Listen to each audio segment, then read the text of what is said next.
Operation Sindhu हुआ है, देश के जवानों ने परचम फहरा है। आपने देशभक्ति की बात कही है, जो ज्वार अभी दिख रहा है गणेश उत्सव का, वही देशभक्ति का है। इसके बारे में थोड़ा बताइए। नहीं, उसके बारे में यही है कि हम मुझे लगता है कोई भी स्थिति है, कोई भी परिस्थिति है, हम अपने सेना के साथ हैं, हम सेना की सपोर्ट में हैं और सेना जो कर रही है हमारे लिए कर रही है। तो मुझे लगता है इसे सौभाग्य वाली बात नहीं है। ये बड़ा आसान है ये कहना अपने घर पे बैठकर, अरे हमें इसकी ज़रूरत नहीं है, हमें उसकी ज़रूरत नहीं है। उनसे पूछिए जो सरहद पे लड़ रहे हैं।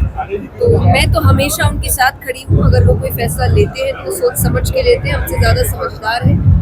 हर वक्त और बड़ी खुशी है कि जो जीत हमने हासिल की है सेना के माध्यम से, बहुत गर्व महसूस होता है कि हम भारतीय हैं और भारत की सेना इस प्रकार हमारी रक्षा कर रही है कि हम सो रहे होते हैं, सुबह उठ के पता चलता है कि मिसाइलें आई थी और सेना ने उनको हटा भी दिया और किसी को पता भी नहीं चला, चैन से सब सोते रहे।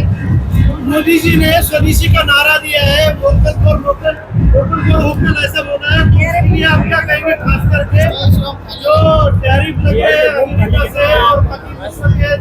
ये तो थोड़ा ज्यादा पॉलिटिकल हो गया, इतना मुझे समझ नहीं है। पर अगेन जो आपने कहा लोकल फॉर वोकल, एग्जैक्टली आप अपने लोग, अपना आर्ट, अपना कल्चर, अपने कलाकार, इनको मौका दीजिए। और इनसे ज्यादा कला दुनिया में किसी के पास नहीं है, क्योंकि मैं कथाओं में कहती हूँ कि जब पूरे विश्व में शायद शिक्षा शुरू नहीं हुई थी तब तो भारत में 7,30,000 समथिंग गुरुकुल थे। शिक्षा यहाँ शुरू हुई है, सब कुछ यही है, इन्वेंशन यहाँ के हैं। वो पैकेजिंग बदल के आपको आपकी चीज परोसी जा रही है, तो ना करें। अपनी कला, अपने कलाकार, इनको मौका दें और आप देखिए कि भारत वापस से सोने की चिड़िया बने।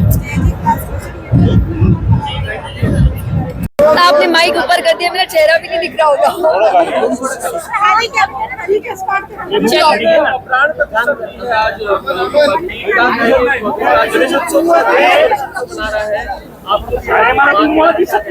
मुझे बहुत खुशी है और जैसा मैंने कहा ये मेरा सौभाग्य है कि सिर्फ एक उत्सव का पार्ट होना अलग बात होती है, प्राण प्रतिष्ठा भगवान ने शायद कृपा ही करी है।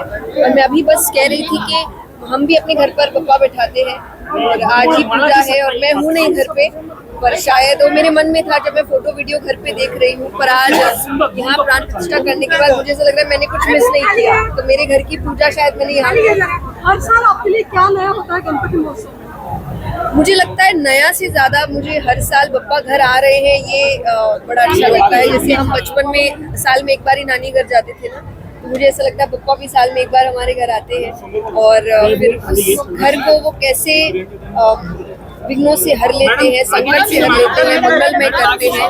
तो यही चीजें मुझे लगता है मुझे उत्साहित करती है हर साल कि जैसे ही 10 दिन पूरे होंगे फिर आपका मन आता है कि अब अगले साल वापस उत्सव कैसे है।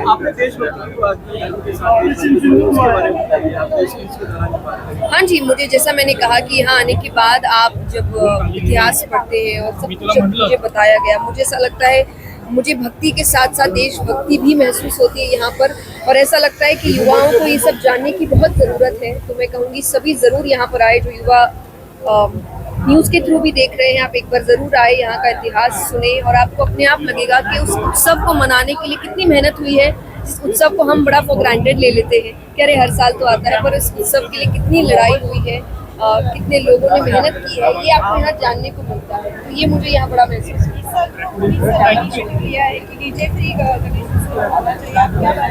मैंने कल ही उनको इस चीज़ के लिए धन्यवाद किया है कि ये एक्चुअली हम सब सोचते हैं जो भी धार्मिक प्रवक्ता है कि जब आप धर्म में हैं, जब आप संस्कृति में हैं, तो उसको केवल उसी प्रकार रखा जाए। क्योंकि देखिए शुरुआत में तो हम बड़े ही प्रेम से भगवान के भजन चलाते हैं, पर वो जब तक डीजे रहता है उसके बाद मूर्ति रहती है और आगे सब तरीके के गाने चल रहे होते हैं, तो मुझे भी बहुत अजीब लगता है। तो ये एक बहुत सुंदर परिवर्तन है और मुझे लगता है शायद ये सीख लेके हर किसी को करना चाहिए कि आप डीजे मुक्त बंगाल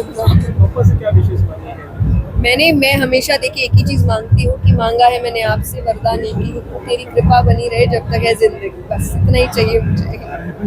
ओके सर